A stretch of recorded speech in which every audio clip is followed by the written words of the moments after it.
Militarily Speaking, episode 39, Armed Forces Financial Network. This episode, we talk with John Broda, President and CEO of the Armed Forces Financial Network.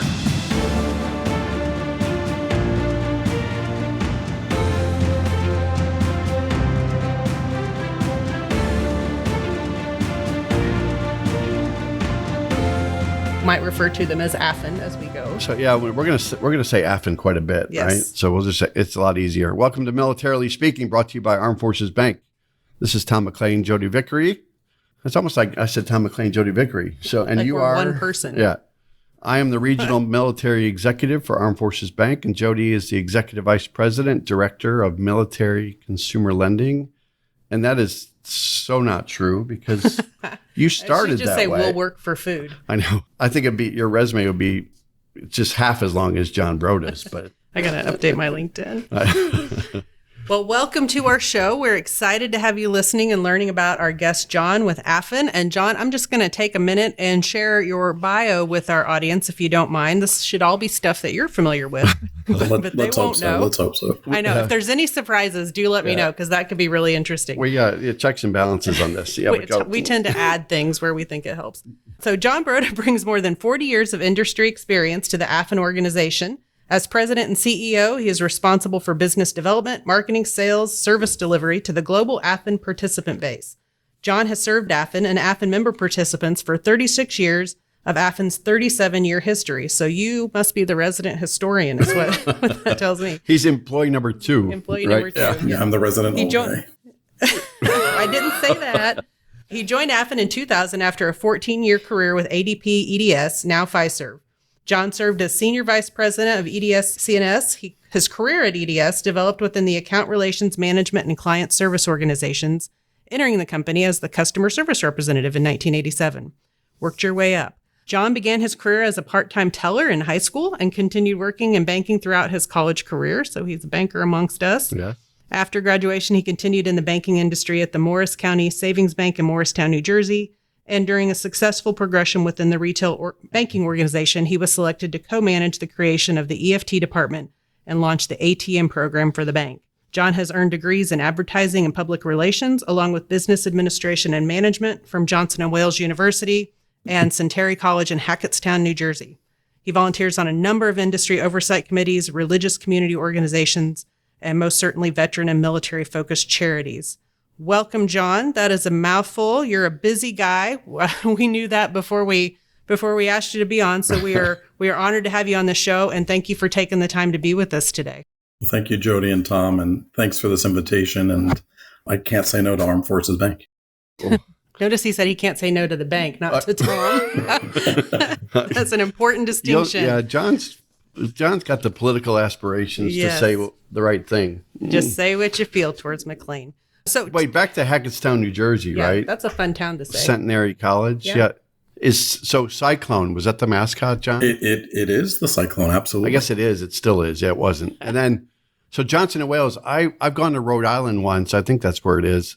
And I was driving to go to a vendor presentation, and I saw Johnson & Wales. It was kind of weird. Plus, I think there's one in Florida, if I'm not mistaken. Is that right? So Johnson & Wales started as a small business college by 2 women in Providence, Rhode Island. And it has evolved into a university with multiple locations throughout the United States. And while I was there back in the 1980s, I was on the business side of the college, and the culinary side of the university, then college, exploded. So they are right up there with CIA and other top culinary schools around the world.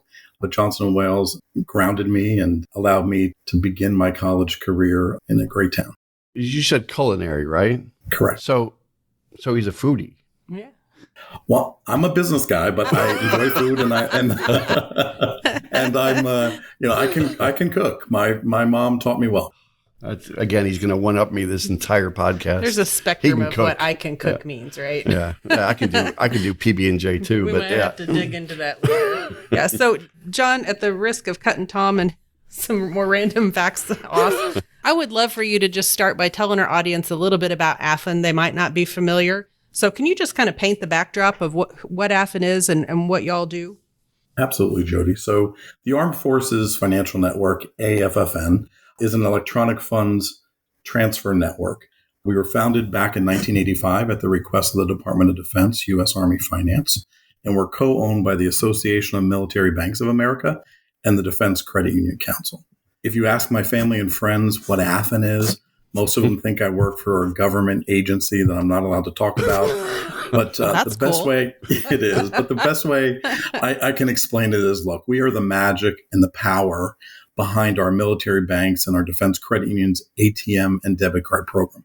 We make it happen all behind the scenes. So, when you have your card and you swipe it or tap it or use it in an ATM, all of the connectivity between the issuer like Armed Forces Bank and the acquirer, retailer, or ATM is what we do at the network. So kind of like the Bell operating system for payments in the banking space. And while we were launched, back, in the infancy of ATMs here in the U.S., AFFN has continued to expand and evolve in the payments and commerce space up until 2023.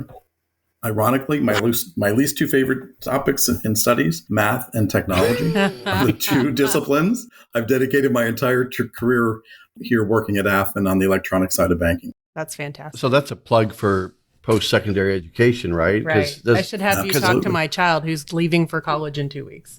Oh, yeah, we should talk about that. No, shouldn't we? No, because I'll start crying. You're not going to have separation anxiety, so that's good. I will. But I was math, but I was psychology in school, and I'm in banking. I started out pre-med, but you never know. I think you just check the box in school, and then you see where life takes you, right, John? Absolutely. All right, I'm going to go tangential, but Shock. I'm not going to go in sequence like with him talking about AFFN and then going on to something more AFFN. I'm going to go all over the map if that's okay with you, John, because absolutely. We know John Boykley and Don Giles know you and speak very highly of you. So do a lot of the other AMBA members up there too. And John wanted me to remind you that you've had to put up with him for all these years, right? We have a longstanding business relationship and friendship and, part of the AMBA AFFN family. So you may call it putting up. I call it developing. John paid him. I know. They both have JB, right? Yeah. So they got that bond. But I've always thought of you, again, your energy is awesome and you're well thought of in both your industry as well as the military nonprofit sector. You've even landed a couple wonderful organizations for us as podcast guests for us. And I hope we continue to work together to find more great guests like that too. But I'm going to call him a legend in the philanthropic world supporting military nonprofit organizations because you get it, John. So just talk about the passion and what it's meant to you over the years and how you kind of migrated into serving the military community. I know part of what you do, all of what you do, what you think about every day is the military world, but just talk a little bit about John Broda. Thank you. I don't know if we want to do that, but and by the way, I'd join you guys on a podcast every single day if you're this kind and generous. So I know we got to stop. Let's do a pivot, shall we? We should do the opposite day. Just be super rude. The Oppo day, yeah. But I'll tell you what, relationships are important to AFFN, the Armed Forces Financial Network, and to me personally. Likely today I'm going to talk a lot about my family because without their love and guidance and support and their patience, I truly would not be who I am today. And so I have tremendous respect for veteran service organizations and admiration for those people who dedicate their time and their talents, paid or unpaid, to those who serve or have served our grateful nation. I'm the result and proudly was raised in a blue collar family. My dad was a first generation Polish American. My parents both worked full time outside the home. My mom's parents worked as civilians for the Department of Defense, U.S. Army, at Picatinny Arsenal, which is located in Northwest New Jersey. My granddad was a BDR, Big Daddy Rabbit, at the Arsenal during pre-World War II and through the 1970s. And my grandmother, in addition to raising her family of four, she worked full-time at the Arsenal and made bombs in a highly dangerous work environment, right, with a constant threat of explosions, copperhead snakes, rattlesnakes in the buildings and under the production lines. Oh, no. and they did all of this to support their family, but more importantly, to support the effort, right? And so, my family is truly an American patriotic family. We have family members who have served in all services, dating back to the American Revolutionary War under General George Washington out of New Jersey. So it's pretty awesome. Wow.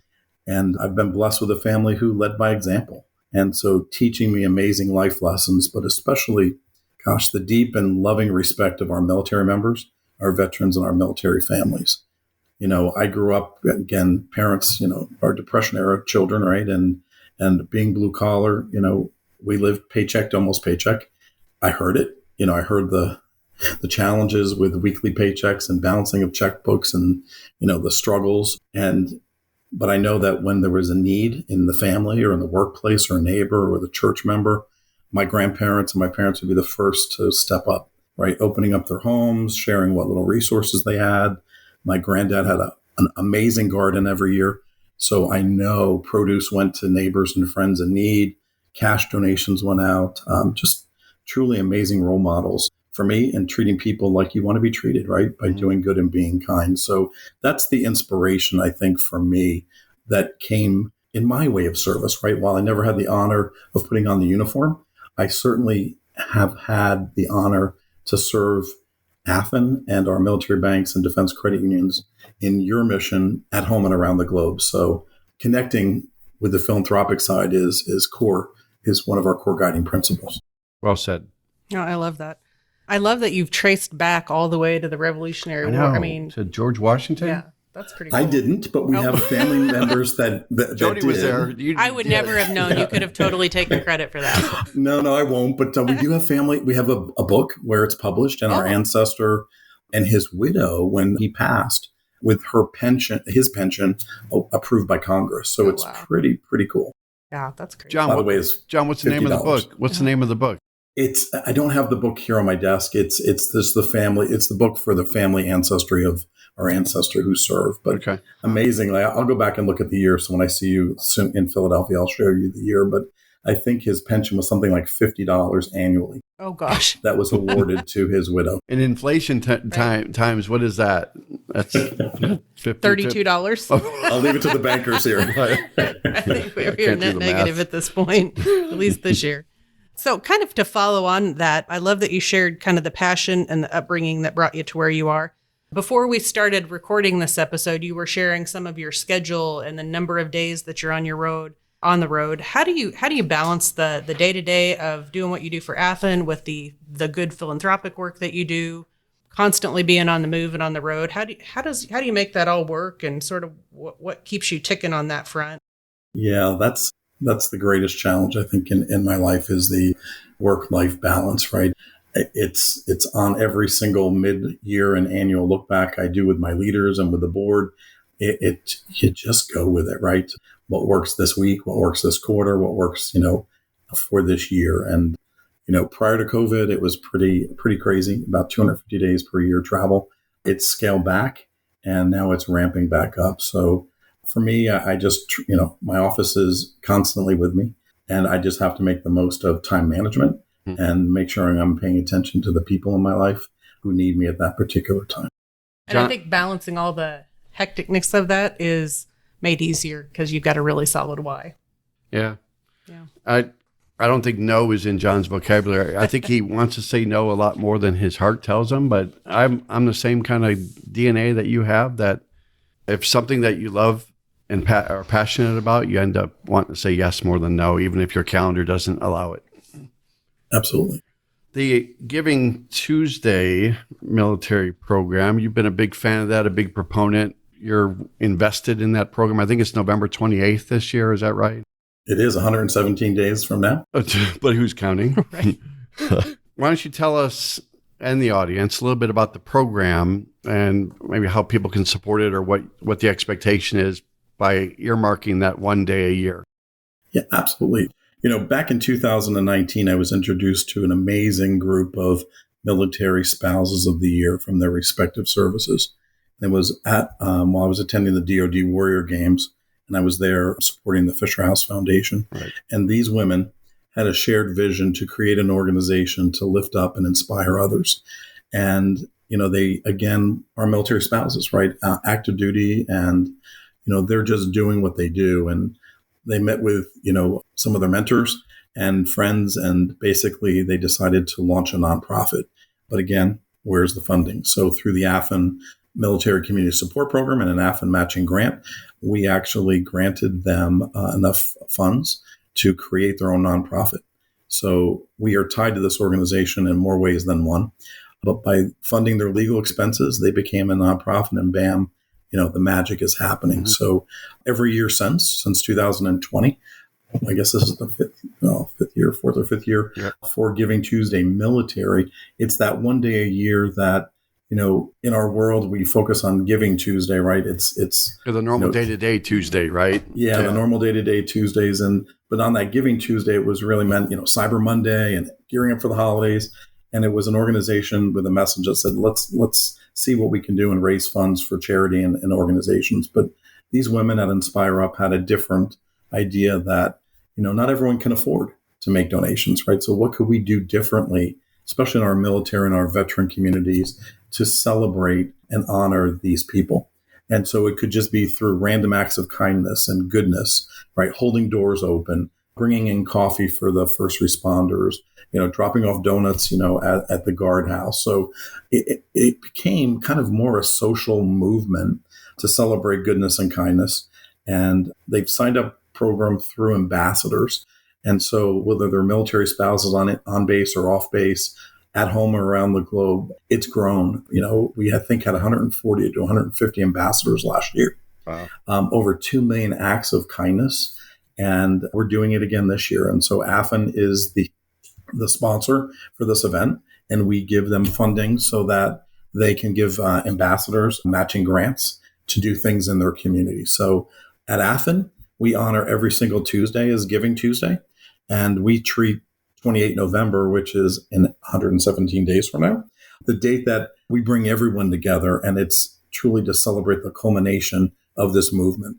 So if you'd like to learn more about it, givingtuesdaymilitary.com is the best way to connect with this organization, and you will get a response. If not, john.broda@affn.org, and I'd be glad to connect you with any organization or ambassador in your community. That's the good details. Is that the Tuesday after Thanksgiving this year? I believe it is, yeah. Good timing, too. So it'll always be on a Tuesday, and it's always in November every year. So nice. Yeah, and in this world, it's not always about the money, right? Because if you're active duty and you again, living paycheck to almost paycheck, you may not have that additional $100 to write a check, right? Or put it on your credit card. But maybe you can drop off cookies, right, that you've just baked and have extra from the family. Or maybe you can, just hold open the door or take someone's cart from the commissary to their car. I mean, there's just other ways of doing good and being kind. You talked about Military Spouse of the Year, right? We've had a couple of guests, wonderful guests that have been recipients. One, the overall Military Spouse of the Year, and then the Army Spouse of the Year. They're solid people.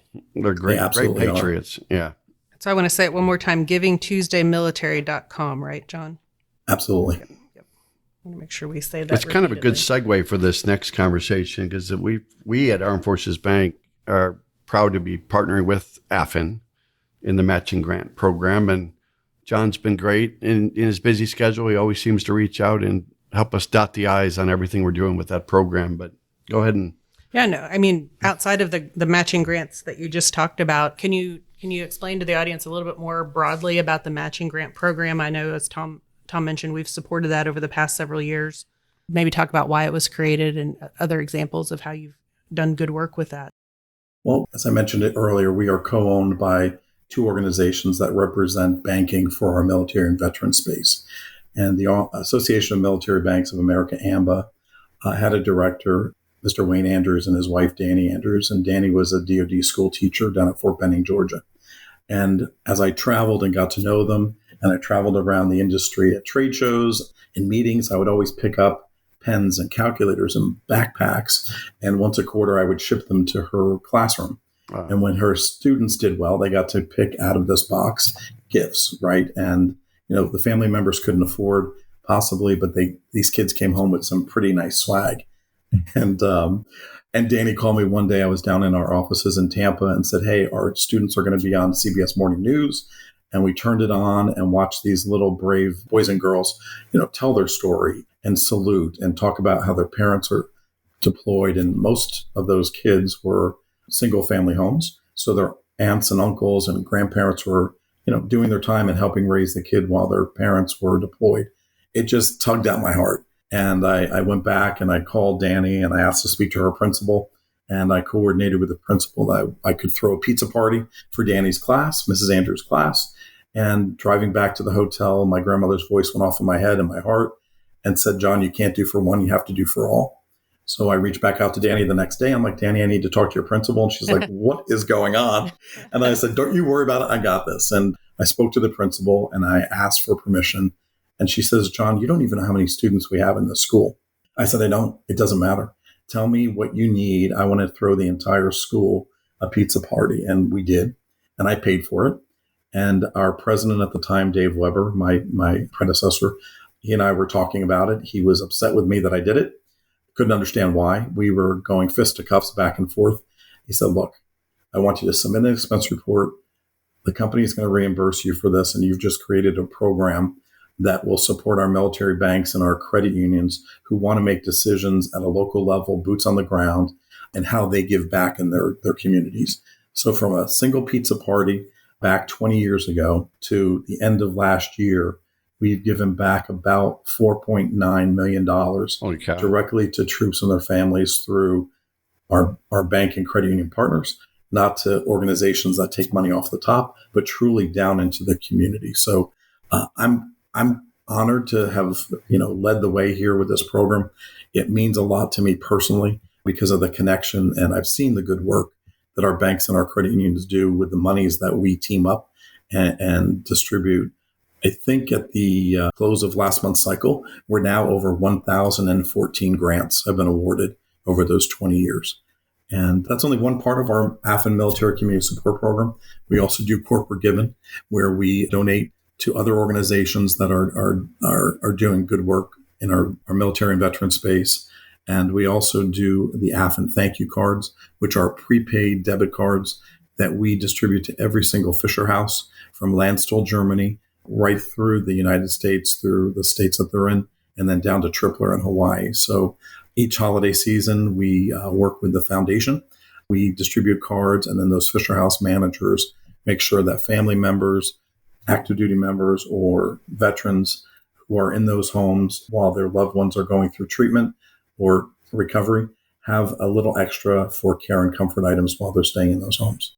You mentioned 1,014. Is that number correct? Grants? Is that so?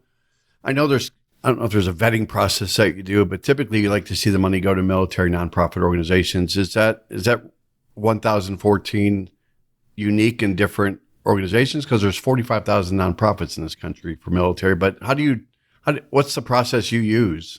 It's a secret sauce I can't really share. I knew right when I said the question, I knew that was coming. But I'll tell you what, out of the grants, what happens is our military banks, such as Armed Forces Bank, submits an application. Right. And we vet it, right? We want to make sure that, that we're doing the right thing by our partner and our funding. And so we allow our banks to choose. Okay.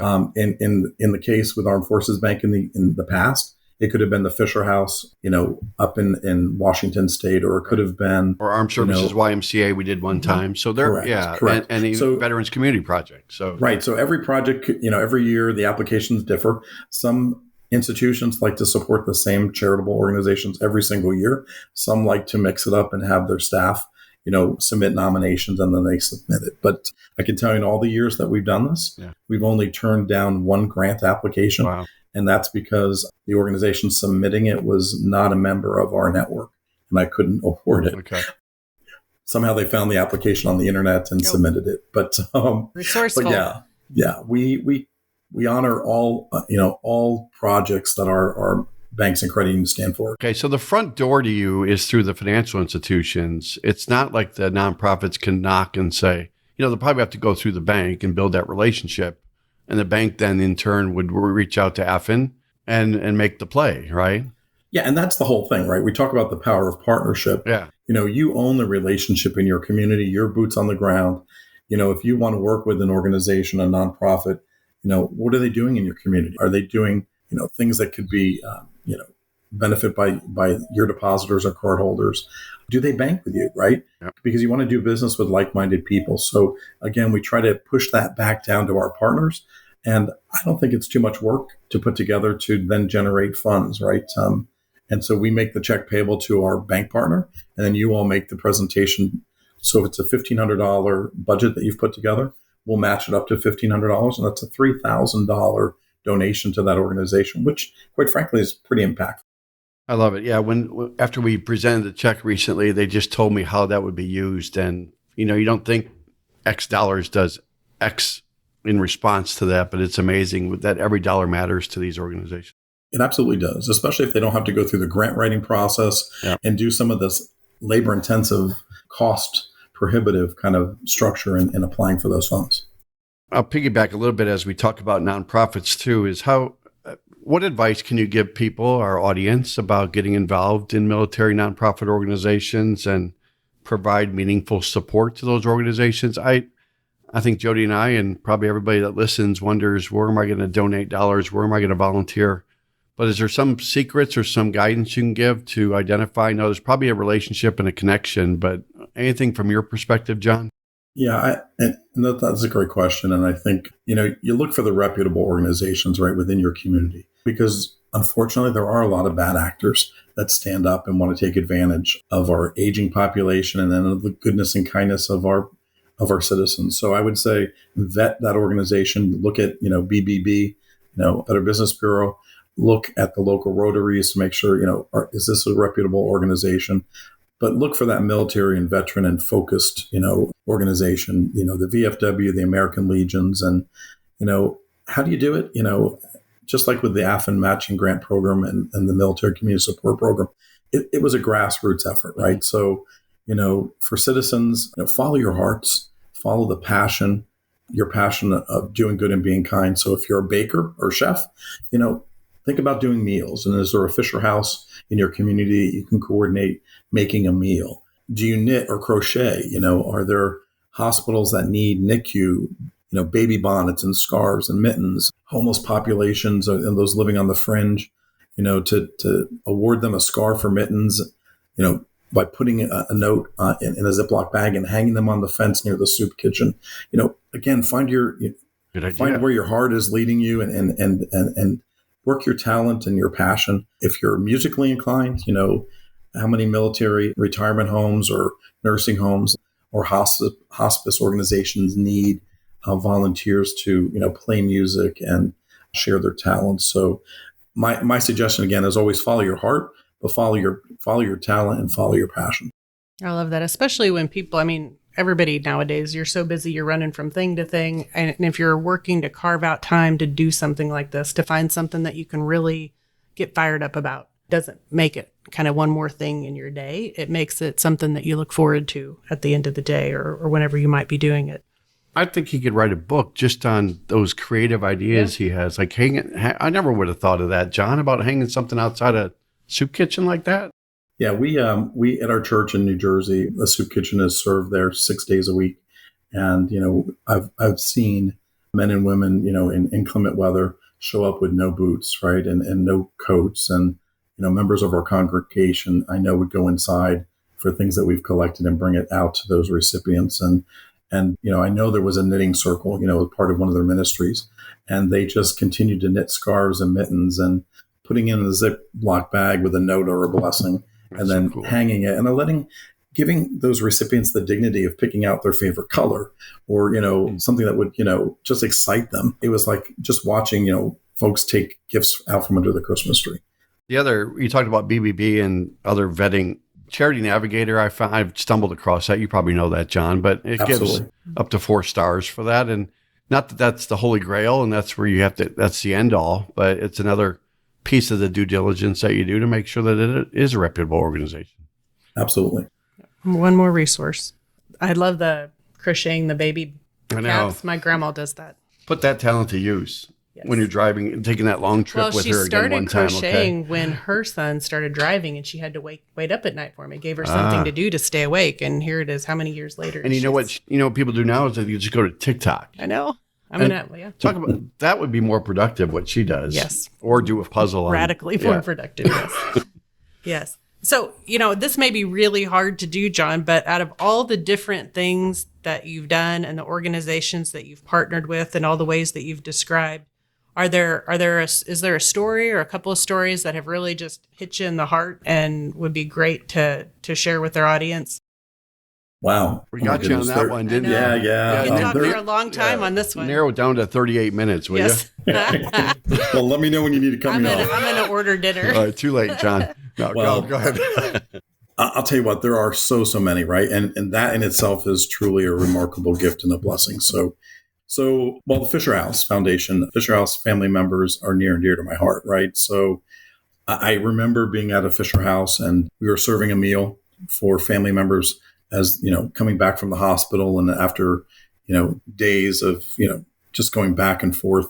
And we handed this military dad a gift card, and big burly, big old, Army dad came over and just broke down in my arms crying.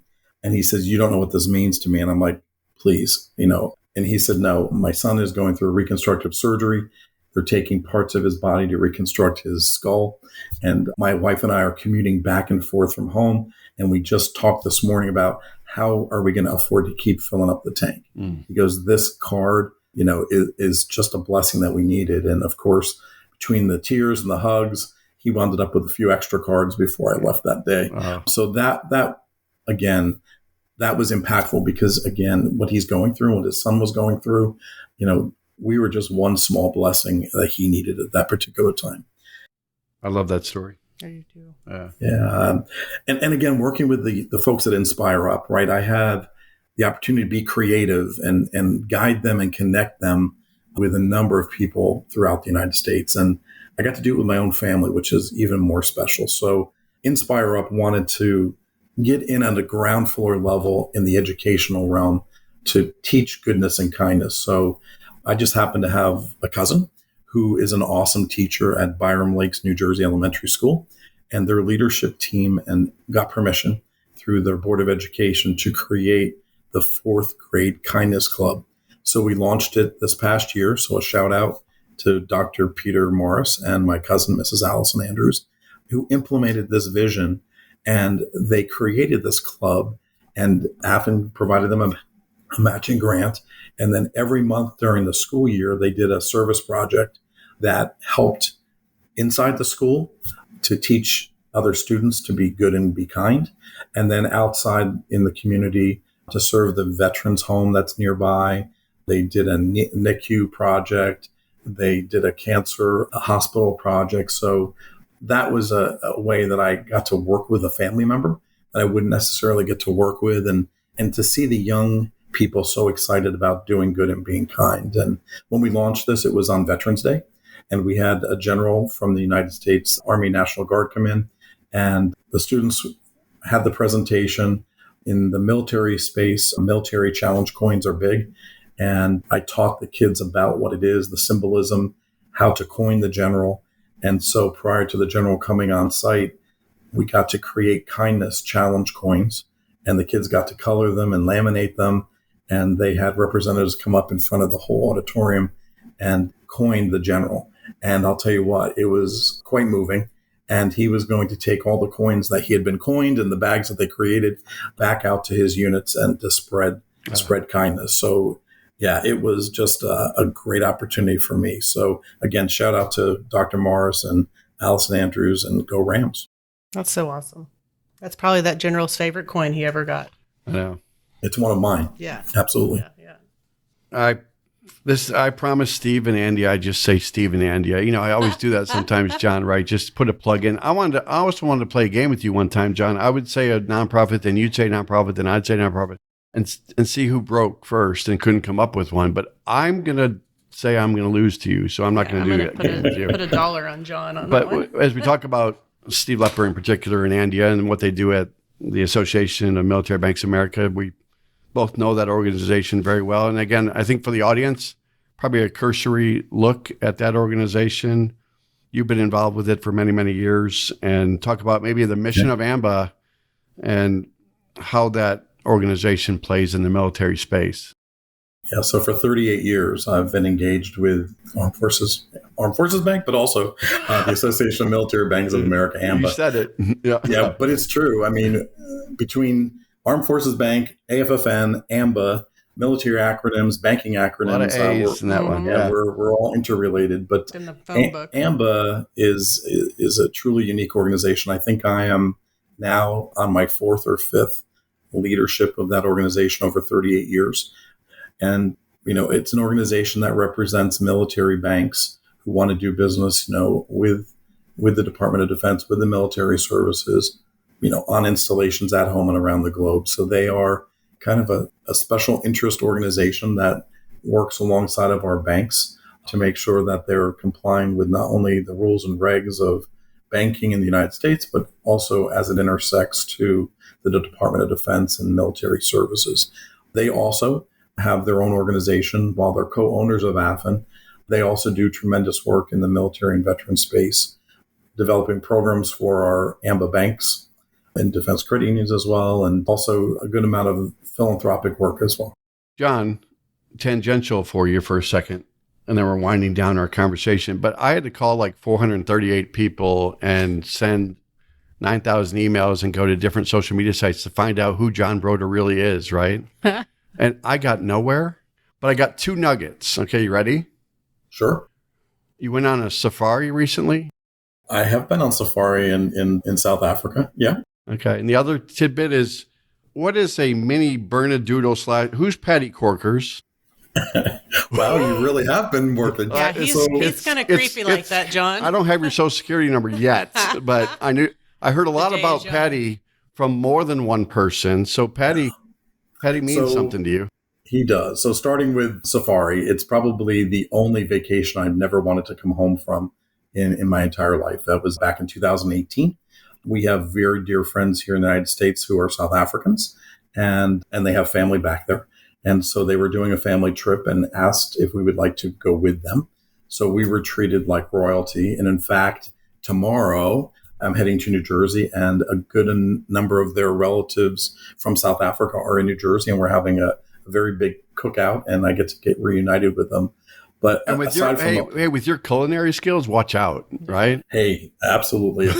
Although I think I'm just bringing a bottle of scotch. Okay. But hey, you can't screw that up. That's good for Jodi. Yeah, you can. I guess you can screw that up. Jodi's already drinking that right now. Did you see? Yeah. Nothing. I'm ready for I wish coffee. I was. But, they're just the beautiful people, the beautiful country. But a safari alone just was an amazing way to connect with the planet and the animals and community. So, yeah, it was. If you've never done it, I highly recommend it. Probably never want to go back to a zoo again once you've done it. But a little spoiled after that one. Yeah, it's a beautiful, beautiful memory that we'll cherish. And as far as Mr. Patty, that's what you call him? Yeah. Well, it's Paddy after Irish Corkers. whiskey. Yeah. Yeah. And so he is my soon-to-be 3-year-old Bernedoodle. So he's a hybrid between a Bernese Mountain Dog and a Poodle. But I had a pet. We were never allowed to have pets growing up because my parents both worked. And are you ready for this? We had carpeting. So that was my mother's way to say, no way, you're having an animal. And so, shag.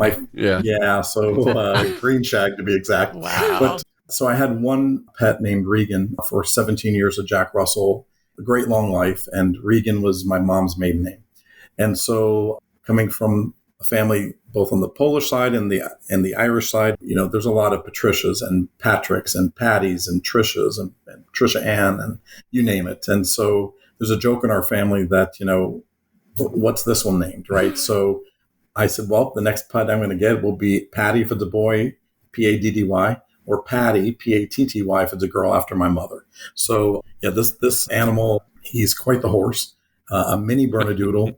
His mom was 28 pounds. His dad was 39. So I expected a 40-pound pup. And I was like, let's double of what my Jack Russell was. So I can handle it. Mr. Patty's weighing in at 70 pounds. So he's a mini pony. But need a saddle. Yeah, but he's John Broda riding the pony. He's going to have it on social media. We're going to need video of that. Yeah, I'll share his photos. He is hilarious and good-natured. There's not an animal or a person he has not met that he doesn't like. So just a great addition to our family after an absence of a few years. Somebody told me there's probably a social media site just for Patty. That's how important he is. There is, but I'm not going to give it to you. That'll give him something to do for the rest of the day. For our audience, I'll have to go find it. What's the hashtag? I think you need more job responsibilities. That's a good point, Jodi. Jodi, you got a bad attitude. Yeah. Every time. So, John, I'm going to save us from Tom right now. Are there things we haven't thought to ask you about AFFN? I mean, the reach of what you personally do and the organization does through all the things that you shared. Are there any things that you'd want our audience to for sure hear today that we haven't had a chance to cover yet? Well, thank you. Again, I don't want to treat this as, a sales or promotion, right? I mean, AFFN is here to serve our military banks and our defense credit unions. And from that service comes all the goodness that we talked about. But I think I've kind of overshared today, some stories. But, there's so much going on, at home and around the globe these days. And I think the one thing that we can all agree upon is that we do need more goodness and kindness in the world. And so, if I take a quote from, I thought was one of my favorite people was Mr. Rogers. Come to find out the quote really wasn't his, but it was his mother's. Embellisher, yeah. But it was his mother's quote. He was stressed or anxious to look for the helpers, right? You'll always find people who are willing to help. And so I would encourage any of your listeners to step up and step out and be one of those leaders or even a follower, right? With a mission to help others. Seriously, thank you both. This has been an opportunity that I've looked forward to. And again, I'll encourage any of our partners, in our space to get in touch with you, Absolutely. To share their stories. We'd love that. Yeah, it's been an absolute pleasure speaking with you guys about our organization. You're family to us. And so it's been, an afternoon here, psyching myself to prepare and be with you. And it's just like I'm talking to Tom at the bar. So I really appreciate that. I have to psych myself up to talk to Tom too, so it's okay. Well, I don't get him as much as you do, so I appreciate that. Yeah, be super thankful. I think you'd like to do this from home because then we wouldn't have to be here together. Is that what you're saying? No, that's not at all what I'm saying. But one more time. One more thing for us too. GivingTuesdayMilitary.com. I want to say that one more time. But if you'll hang with us for just a minute, John, we do want to play the Military Minute. So, Military Minute, last episode, we had a question about hockey, right? Because we had the KC Warriors. Yeah. We had their representative on. So, the hockey question last week was, what father and son duo has each scored 50 father and son goals? What? Duo. All right. I just wanted you to enunciate that, okay? Duo. All right. Duo has each scored 50 goals in a season. Wait, let's see if John can answer that. Are you a hockey guy, John? Do you know? So the answer is no, I can't. And yes, I am. But not in that order. Not in that order. Not in that order. Well, I'll let you off the hook. So the answer was Bobby and Brett Hull.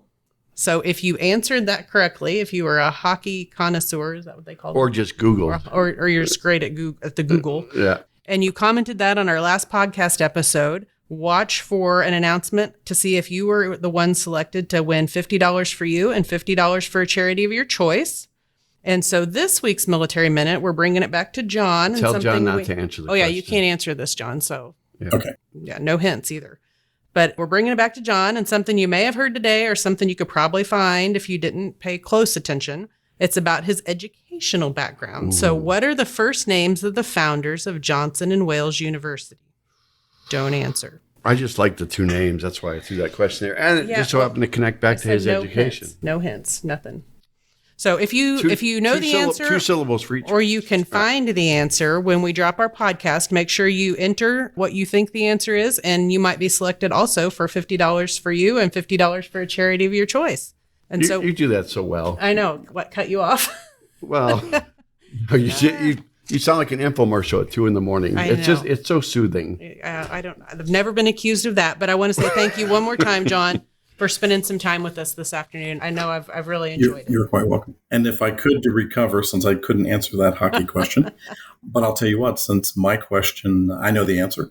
When you select a winner, I'd like to do a matching contribution, both to that person and to your military of choice. Charity of choice. Oh, well done, John. Episode 39, we got a first. Yes, well done. John, you always have to differentiate yourself, and I'm sure our other podcast guests are going to be writing you nasty grams about that. No, you got to lead with integrity, man, right? You do. Well, then I shouldn't be ending this podcast. But I am if you enjoyed today's episode, go out to affbank.com and subscribe to the show.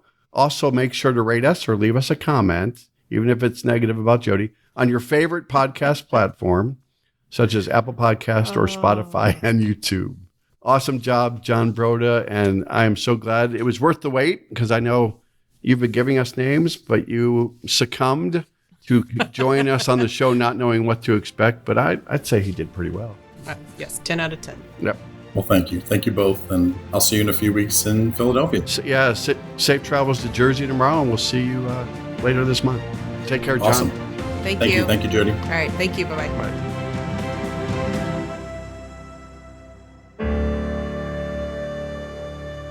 Copyright 2022 Armed Forces Bank, member FDIC, equal housing lender. All non-Armed Forces Bank owned apps, websites, company names, and product names are trademarks or registered trademarks of their respective owners. Their mention does not imply any affiliation with or endorsement by Armed Forces Bank of them or their products and services. They are merely used as examples of the many available apps, companies, and websites that offer similar services. Before using any app or website, you should carefully review the terms of use, data collection, and privacy policy. Apps may have an initial cost or in-application purchase features. This information is general in nature and is not intended to be legal, tax, or financial advice. Although Armed Forces Bank believes this information to be accurate, it cannot ensure that it could change. Statements or opinions of individuals referenced herein are their own, not Armed Forces Bank. Consult an appropriate professional concerning your specific situation and respective governing bodies for applicable laws, such as IRS.gov for current tax law. Armed Forces Bank, the Armed Forces Bank logo, and the Militarily Speaking logo are registered trademarks of Armed Forces Bank.